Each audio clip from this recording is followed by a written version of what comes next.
Roberta Dell, longtime shop steward, 43 years, Local 20 Teamsters, Mr. President, Teamsters at Spangler Candies in Bryan, Ohio.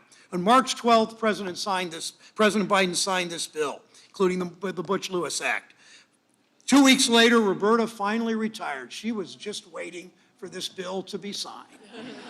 Last summer, I was with Roberta in Bryan. It's the far northwest corner in Williams County of our state, celebrating what passing Butch Lewis will mean for that small Ohio community. It's not just those workers in Bryan, Ohio. It's the business where they work. It's the economy in that community when these workers actually have, the anxiety is lifted from their shoulders when they know they're going to get those pensions. They can count on those pensions as they can count on Social Security, because this administration will never, ever privatize Social Security.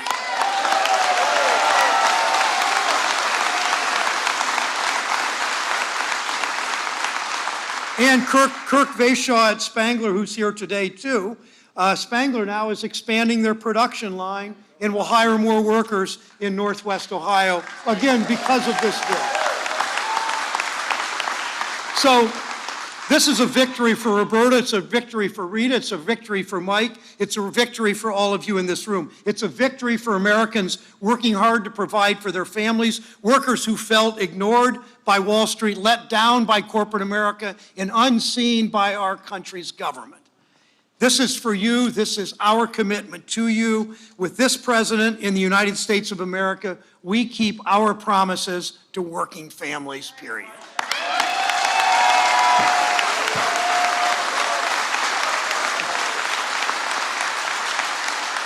Because if you love this country, you fight for the people who make it work, and I thank you for that.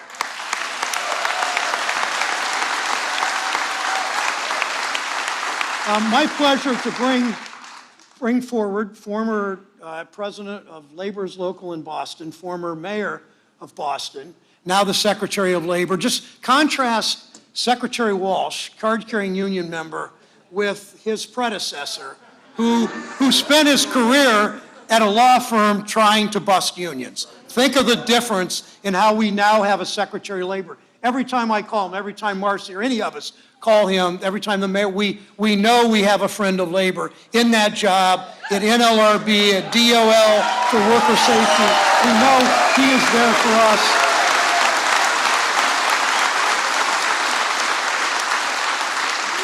And that's why I've said to many of you, I wear this pin on my lapel. It's a depiction of a canary in a bird cage, where the mine workers didn't have a union in those days strong enough, a government in those days that cared enough about workers. We now have a Secretary of Labor who is always on the job fighting for workers because he cares so much, Mr. Secretary.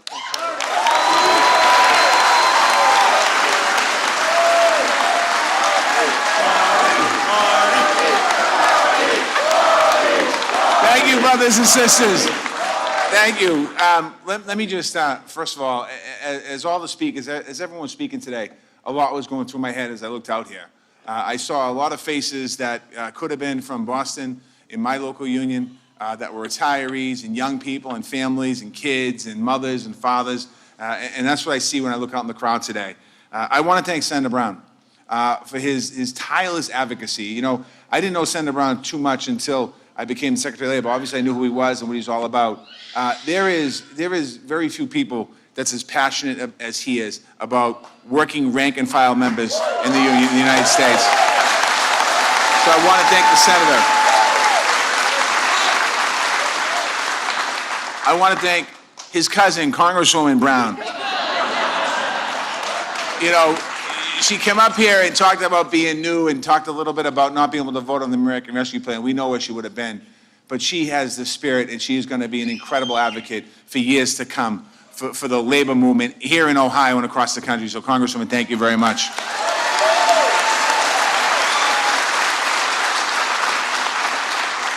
My first conversation with Congresswoman Capter was really nice. I was Secretary of Labor, brand new, and I'm a big labor guy, as you all know. And she called me up and she started telling me what I have to do for her state of Ohio. And again, her passion, just her courage, what she does, what she stands for.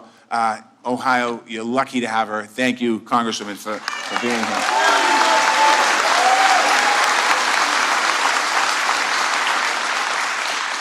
On my way here today, the president wanted to have somebody else with him on the plane that no one understood, so we brought Richie Neal from Massachusetts.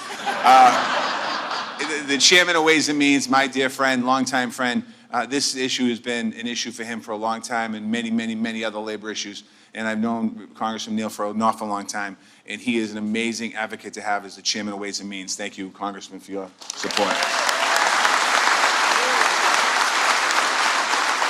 Now, as Senator Brown said, I was mayor for 7 years.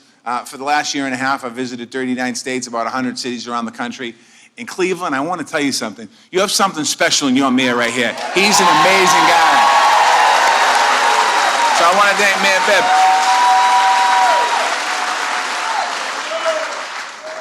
To all the union members in this room, I think almost everybody's a union member, or you're married to a union member, or you're a spouse of a union member, or whatever it is. It's great to be here with you. As the senator said, I'm a proud member of Labor's Local 223 in Boston, Massachusetts. My initiation date is June 30th, 1988. My dues are paid up, and certainly that's been a big part of my life. To the younger members in this room today, I want you to understand something. I say this all the time. You have a union book in your pocket. You're able to be part of a union. But it's the people that came before you, the men and women that came before you, that we're standing on their shoulders. And I'd like to ask all the retirees to either stand up or raise your hand, because we want to thank you and your spouses for being here today.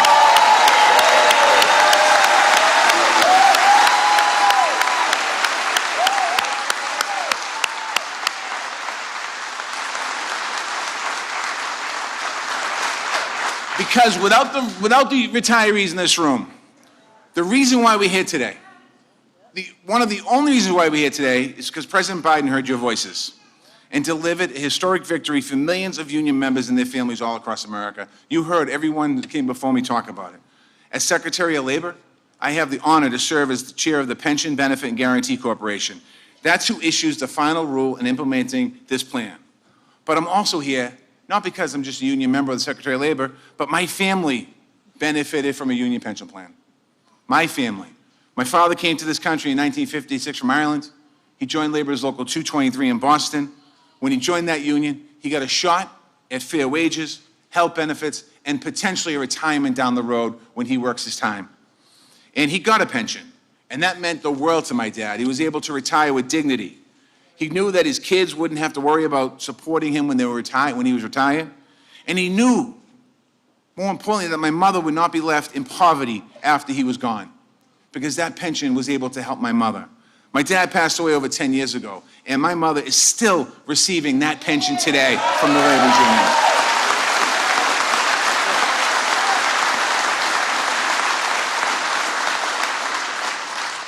The labor movement helps families like mine join the middle class, and pensions help families stay in the middle class.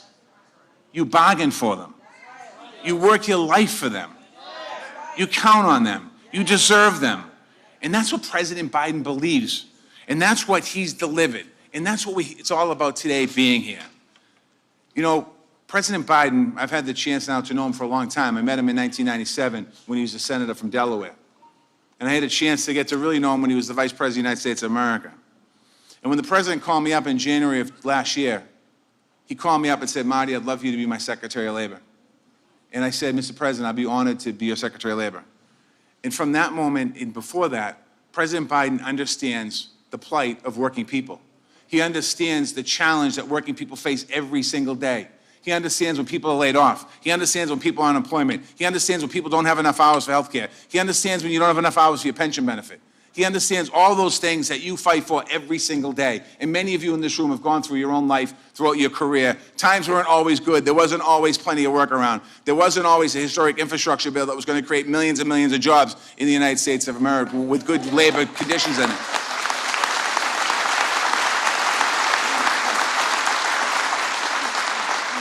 I can tell you, like everyone behind me can tell you firsthand, President Biden's passion is for working people.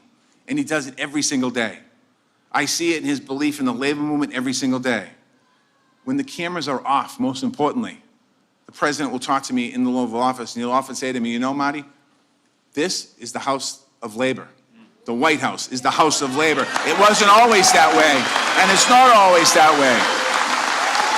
on issue after issue, whether it's project labor agreements or apprenticeships, infrastructure for good jobs, equity for workers and women of color, and women and workers of color, I should say. The president says we need to make sure this is a level playing field for everyone, that the scale's not tilted one way or the other. He talks about that every day. He supports the right to organize. He supports the right to collective bargaining. And he supports, more importantly, a pathway into the middle class. And he knows those first two get you into the middle class: collective bargaining and organizing.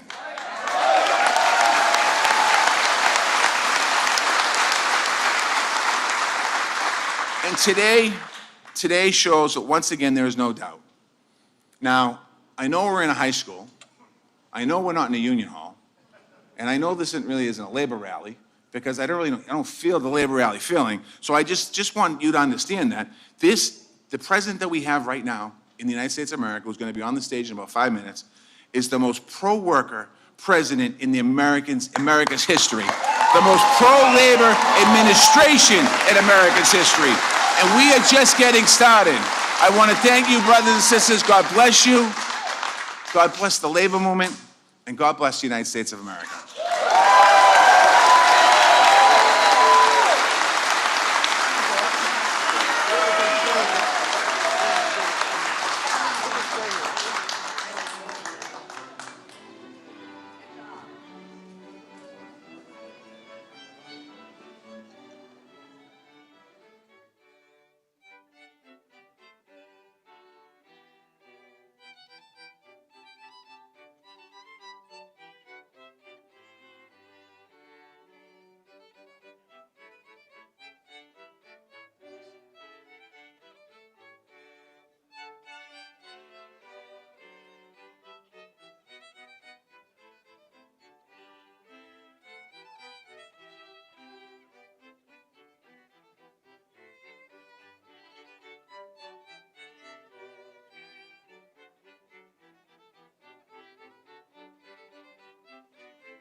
Iron worker. Get ready for hail to the chief.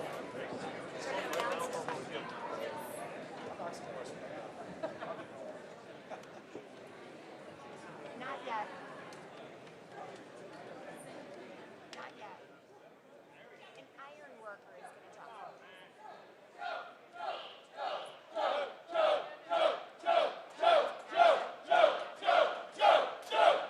Ladies and gentlemen, please welcome Ironworkers Local 17 retiree, Bill Devito.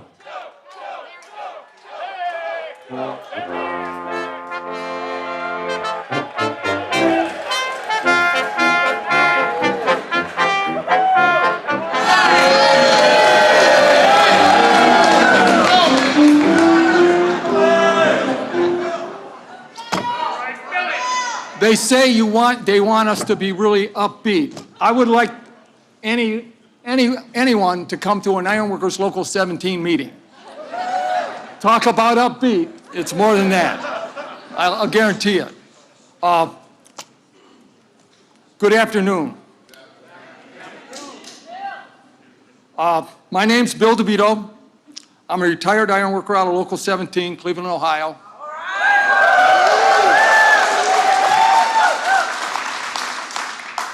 I'll get some flack for this one. I joined the Iron Workers in 1973 and worked in the trade for nearly 40 years. Been retired from about 2012. I get teased about that. At that time, our pension plan was in trouble in 1912. Things were having problems. Local 17 funds were barely surviving the last recession. And just like a lot of people, we were struggling. Our pension plan was failing, and if we didn't take action, funds would be expected to run dry within the next handful of years. Members of Local 17 came together and made some very tough decisions. And we voted to take significant cuts to our monthly benefits. This was tough, in order to prolong the life of the plan. No one expected the cuts to be 20 to 40%. This was devastating. Anybody that was married with kids, trying to help out college. Retirement dreams gone. But we could save the plan, not just for ourselves, but for the younger iron workers coming up behind us. We took the cut. So that's what we did. We kept the fund afloat, but we sank the retirement plan. And that will, with so many of our union brothers and sisters had dreamed about, our retirement. But we never stopped fighting. So with the lives disrupted, we needed to pass the Butch Lewis Act and to restore the retirement of the hardworking people like me, even when people said it was impossible. We never gave up hope. And neither did the friends like Sherrod Brown, Marcy Kaptur, Marty Walsh, Joe Biden.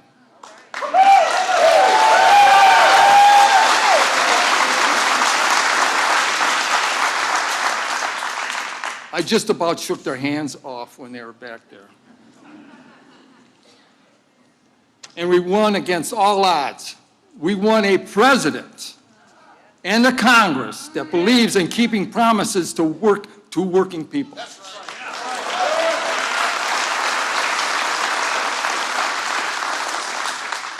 As president, Joe Biden has done more for unions than any president that I can recall. And I've been around a long time. Just look at this gray hair. Workers like me and unions like Iron Workers Local 17 have been promised quite a bit over the years, but no other administration has done anything to help our pension funds, regardless of any promises that they've made. The American Rescue Act is important for working families, just like mine. Here in Cleveland and across the country, we work hard for every dollar we earn. But some days it feels like the odds are stacked against us. Even in retirement, we hear about banks, big corporations getting huge tax cuts and breaks, or collecting a bailout when they get into any kind of trouble. But the blue-collar guy, like me, people in this room, we don't get breaks like that. It's pretty incredible that it's not something you heard about, such a happy ending with the act that had been passed. I am a recipient of the ARPA support for multi-employer pension plans. And I may be the front man here today, but so many people, our president, Joe Biden, Senator Sherrod Brown, Representative Marcy Kapter, they're the force behind this. Thank you, thank you.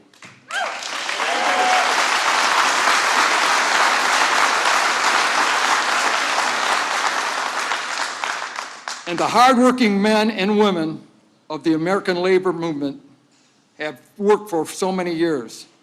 They are the real heroes. And now it's my great honor to introduce the man who made this day possible. Many politicians promised, dangled, and delayed pension rescue. Joe Biden delivered.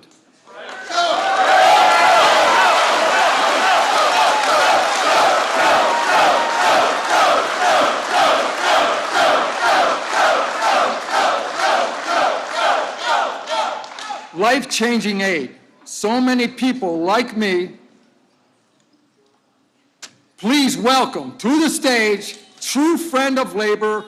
Let's hear it, Cleveland, Joe Biden.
Thank you to the orchestra. Thank you very much.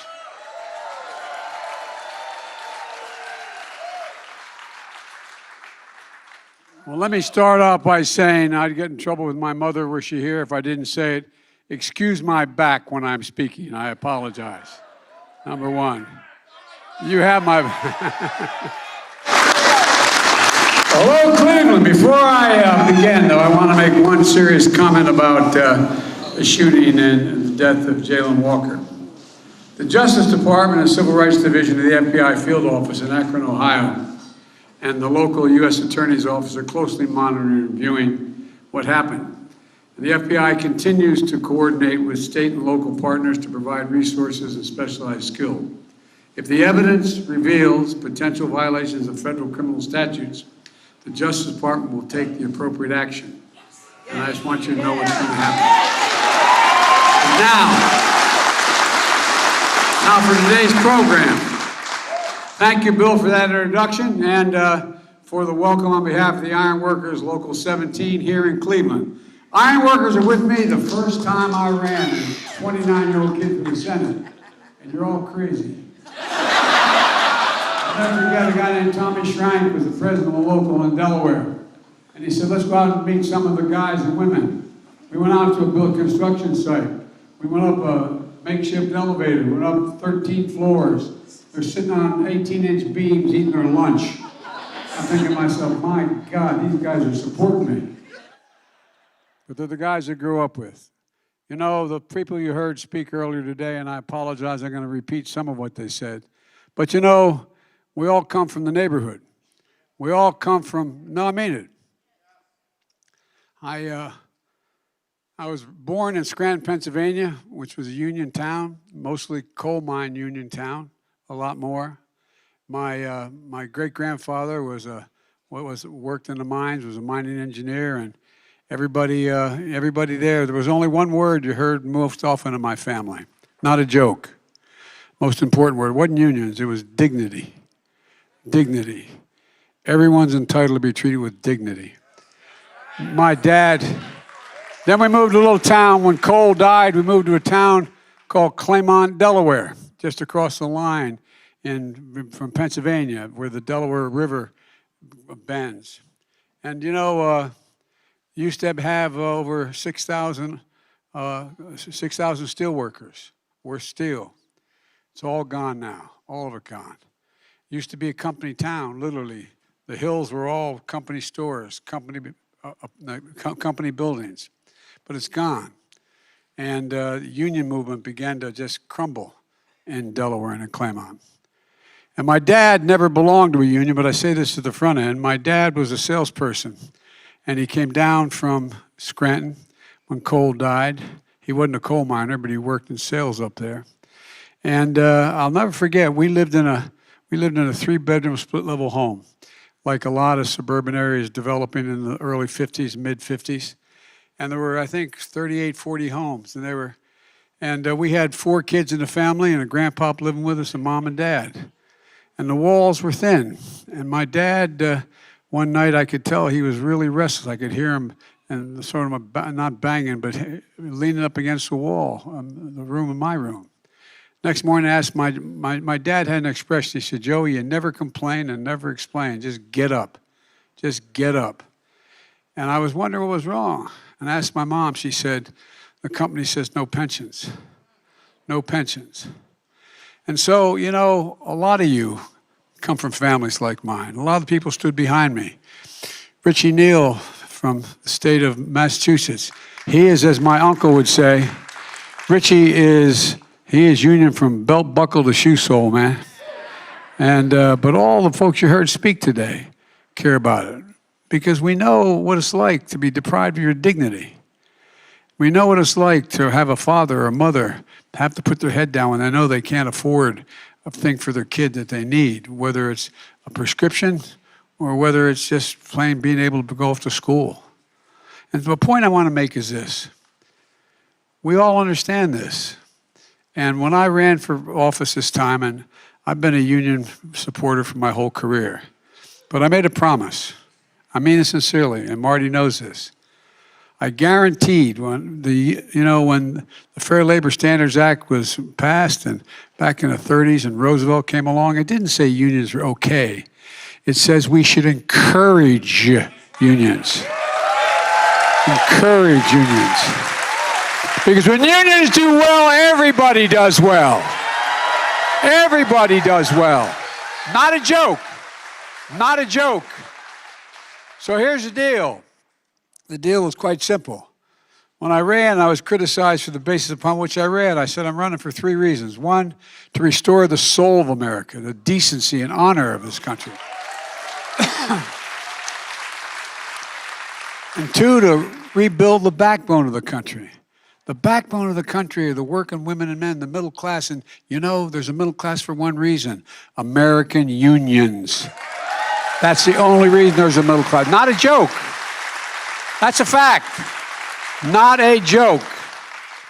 And when the middle class does well, everybody does well. People have a way up, and the wealthy still do very well. And so, folks, the 3rd reason I ran was to unify the country. To unify it. That's been the harder part of it right now. No, I'm serious. Because we've become so divided. So divided in this. But one thing we were divided on when we ran. And, I want to thank Mayor Bibb for the passport into the city. But we were divided on the question we're celebrating today.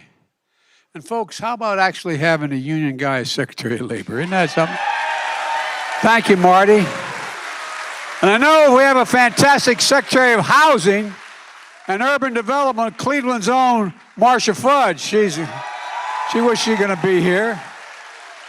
I'm also honored to be here with Senator Sherrod Brown, a great champion of working folks. He really is. He really is.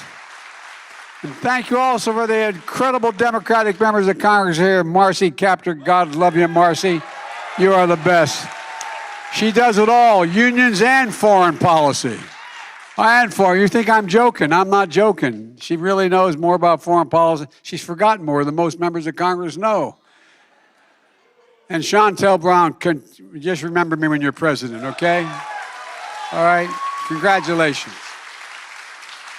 Look, And Richie Neal is not only a strong union supporter and been a great supporter of this legislation, but he's chairman of the most powerful committee in the United States Congress, the House Ways and Means Committee, the guys with the money, the guys with the money. And he's led on labor issues for decades. You know, while they couldn't be here, I also want to thank Senator Tim Ryan, future Senator Tim Ryan,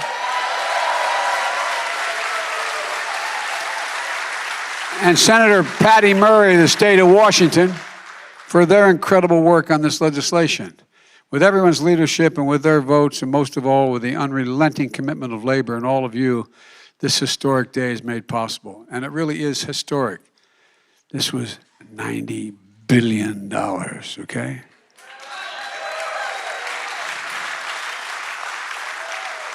But it is small in comparison to the bailouts of businesses and major corporations and banks. And folks, I'm here today to talk about the issue that affects every single American in their retirement. People around the country wake up every day wondering whether they've saved enough to provide for themselves and their families before they stop working. Working a job that provides basic dignity, a good middle-class job you can raise a family on, a job that provides a dignified retirement and will give you peace of mind. Think of all the people, and many of you went to bed at night putting your head in the pillow and saying, am I going to be all right? Is my family going to be all right? Is my wife or my husband or my child, they're going to be okay? It's a dignified retirement with your spouse or the home and your community you worked and lived for your whole life. But the reality is, for so many people, the goalposts keep moving. Unfortunately, that's probably Trump calling me. If it's, I'm not lying. I hear that sound there. Unfortunately, this happens to people who need it most, working people in this country. A lot of politicians like to talk about how they're going to do something about it. Well, I'm here today to say we've done something about it. And I've kept a promise. I campaigned to restore the backbone of this country, the middle class and unions, because I know this. The middle class built America, and unions built the middle class. And today, I'm keeping a promise, one of the most significant achievements union workers and retirees have received in over 50 years, and that's not hyperbole. For years and years, union workers have been driving trucks from factories to stores, bagging your groceries, constructing the buildings, bridges, roads we need, and so much more. The ironworkers, bricklayers, carpenters, laborers, plumbers, truck drivers, musicians, I might add, food workers, and so much more. And with each paycheck you earn, their employers put money into their pension plans. These workers work hard today to secure retirement for tomorrow. That's what it's all about.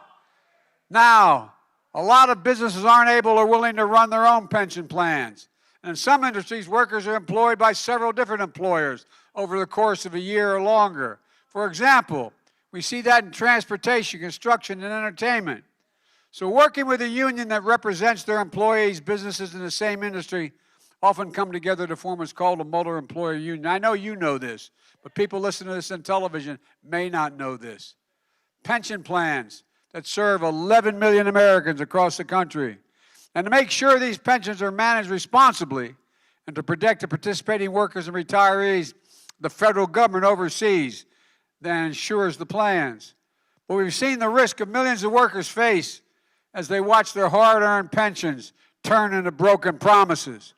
We saw it before the pandemic and the economic crisis that followed. Millions of retirees were at risk of losing their retirement security through no fault of their own, based on conditions and unrelenting attacks on unions that were taking place. 200 multi-employee pension plans for 2 to 3 million workers and retirees were going insolvent. What that means to those 2 or 3 million workers, they face painful cuts to the benefits they had counted on and for the dignified security of retirement. You just heard from Bill what it's like. Work 30, 40, 50 years, working hard every single day, doing everything to provide for your family. Track every dollar of that paycheck for groceries, mortgage, and hopefully for family vacation maybe one day. And knowing when it's time to retire, your pension you earned will be there. Knowing that together with your Social Security benefits, that pension will continue a good middle-class life for you in retirement. For some, just my dad would say, just a little peace of mind.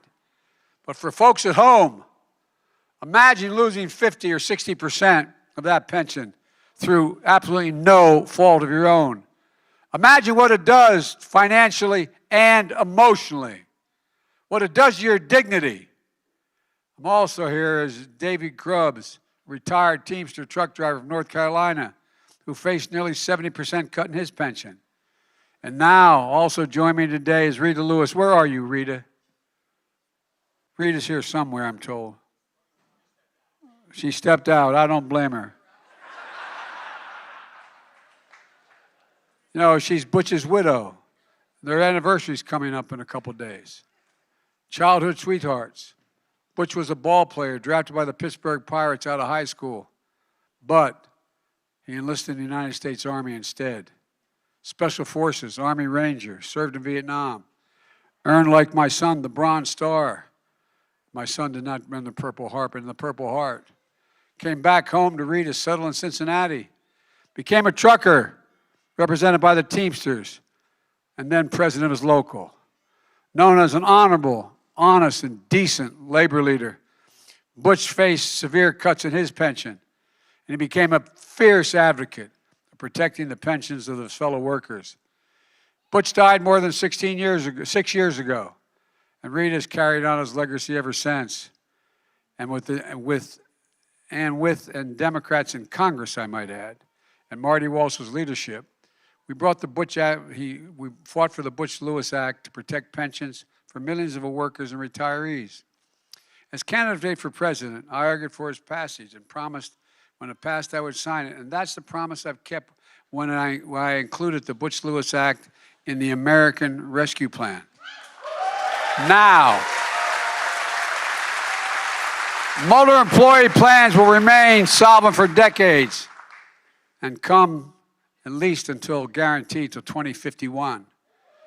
Those retirees who lost their benefits will have them restored retroactively. We turn a promise broken into a promise kept. It matters to workers, it matters to their families, it matters to the country. You all remember what the economy was like when I was elected, a country in a pandemic with no real plans how to get out of it. Millions of people out of their jobs. Families in cars, remember, backed up for literally miles, waiting for a box of food to be put in their trunk. Just a box of food to be put in their trunk because they didn't have enough to eat. The previous administration lost more jobs in its watch than any administration since Herbert Hoover. That's a fact. All based on failed trickle-down economics that benefit the wealthiest Americans and hit the middle class and working people the hardest. But we came in with a fundamentally different economic vision, an economy that grows from the bottom up and the middle out. It's good for everyone because when the middle class does well, the poor will ladder up and the wealthy still do very well. And that's why we designed the American Rescue Plan based on the belief that a recovery should help all Americans prosper. A belief that working, building power, and unions are good for workers and for the economy. A plan that led to the most jobs created in the first period of a presidency than any time in all American history. And we've seen in the past how economic crisis can leave so many Americans in tough straits for years, sometimes for the rest of their lives. Economists call it the scarring effect, the lasting bad effects of economic hardship, including folks unemployed for a long time. Remember when we started this, a lot of people were equally as qualified, but they've been unemployed for 8, 10, 12 months. They wouldn't even be considered. 2 people put in an application. The person may be more qualified, been employed out of work for longer. It's called the scarring effect. People not able to get back to work, period. Well, we changed that. And young people who faced a weak labor market, they're back. Losing a big part of your income late in life, that's a scar, though, that doesn't heal. Well, not this time. Long-term unemployment and youth unemployment dropped at a record pace. With today's actions, millions of workers will have the dignified retirement they earned and they deserve.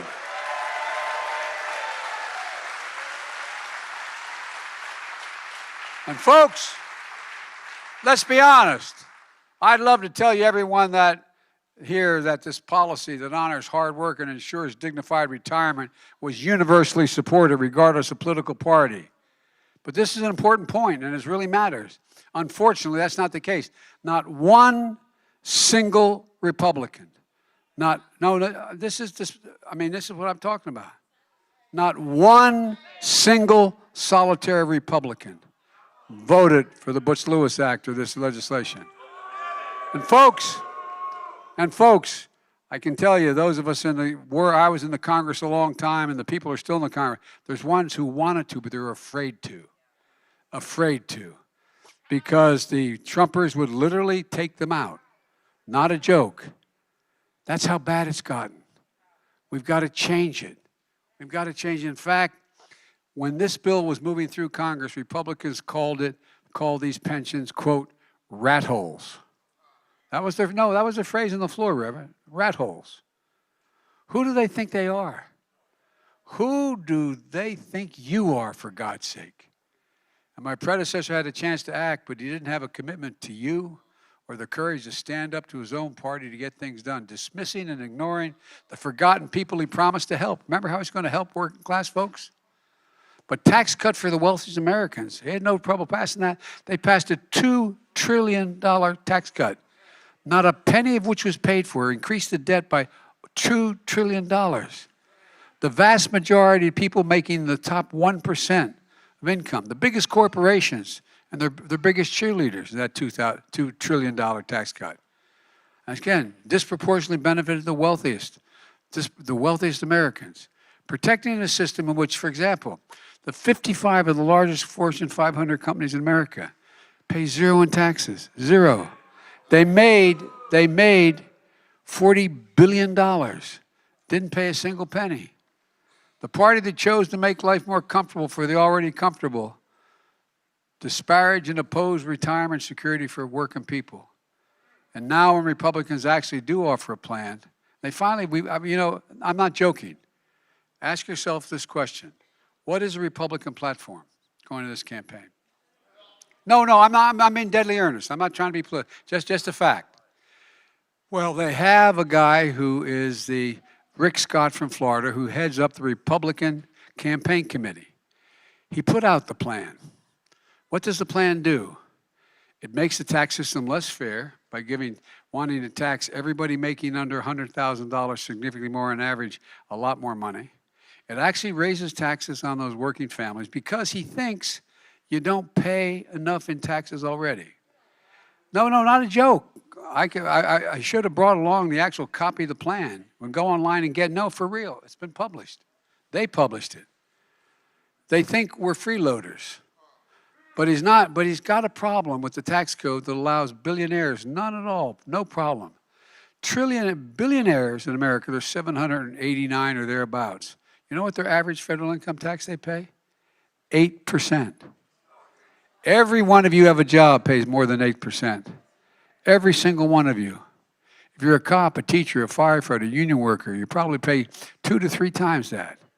Now, after refusing to protect your pension, they're going after your Social Security. Now, look, I would have thought, had I not seen it on paper and heard them talk about it, that I was making this up. Not a joke. The big idea is to put Social Security in the chopping block every 5 years. That is, every 5 years, Social Security, Medicare, and Medicaid have to be reauthorized or they go out of existence. Social Security you paid in from the day you started working. It's your other pension. You paid in it every single paycheck. You earned it. It's your money, just like your pension. And he adds in Medicare and Medicaid for the chopping block every 5 years. Unless Congress explicitly votes to extend those programs, they go away. You know how they work the rules in the Senate. The ability to slow this up and keep that from happening is real. You know how hard it is to get anything done in Congress. Imagine what it would mean if Republicans had their way. Look, the ultra-MAGA Republicans Congress is deciding every 5 years whether your promise of your hard-earned Medicare, Social Security would be continued or discontinued or slashed? It's shameful. But Rick Scott's not alone. Senator Lindsey Graham of South Carolina is talking, no, he has a proposal to cut Social Security. And by the way, I might note parenthetically, as president, the first year I was president, I cut the federal deficit by $350 billion. And you know how much I cut it this year? Cut this year. By the end of September, I will have cut the federal budget by $1,400 billion. Cut the deficit. So they start talking about you being big spenders. There's point to that. But here's the point. Republicans are talking about privatizing Social Security. Privatizing Social Security. No, this is not we used to hear this stuff and think they didn't mean it, but they've written it down. The senator from Wisconsin, Ron Johnson, promised again that if they regain power, they're going to get rid of the Affordable Care Act. What does that mean? It means that any of you who have a pre-existing condition will automatically lose insurance. Because the insurance company will be able to, right now, because of the Affordable Care Act, no one can be denied insurance because they have a pre-existing condition. It's the only thing that, no. And by the way, we're talking 90 million people with pre-existing conditions. Gone. They tried to do it about 17 times under Trump. We're able to stop them. But folks, this is a different world. I don't know where they live. No, I'm not joking. That's why elections have consequences. That's why they matter. And that's why what we're doing here is so important. Let me close with this. We made incredible progress on the economy from where we were a year and a half ago. We got a long way to go because of inflation, because of I call it the Putin tax increase. Putin because of gasoline and all that grain he's keeping from being able to get to the market. Now I'm fighting like hell to lower costs on things that you talk about around your kitchen table. My dad used to say, at the end of the day, it's just when you sit at that table, do you have enough money to pay for everything you need? Not a lot over, do you have enough money to pay for everything you need? Well, Republicans do nothing to obstruct our efforts to lower your gas taxes. I propose that. I've asked the Congress to eliminate the federal gas tax for the next, as long as this crisis goes on. Lower food prices, lower health care costs. Hopefully soon, lower your prescription drug costs.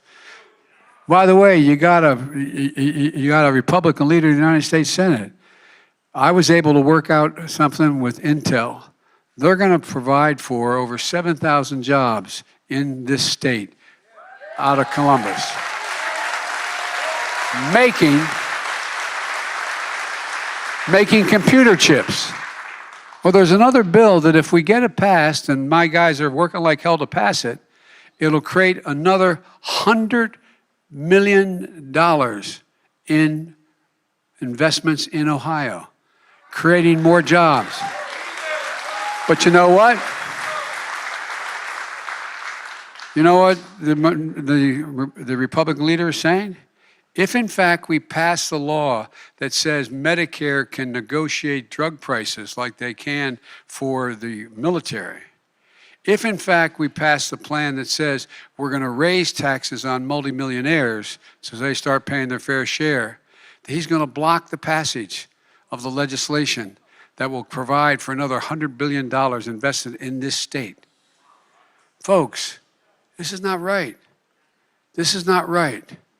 And that's why this election is going to be so darn important. The key is that we just have to remember who built this country. I know I remember.